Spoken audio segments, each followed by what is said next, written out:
I played it innocent, a feel of discontent.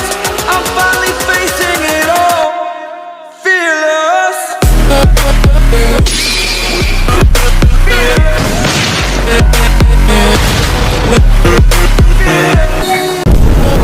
Yes, sir.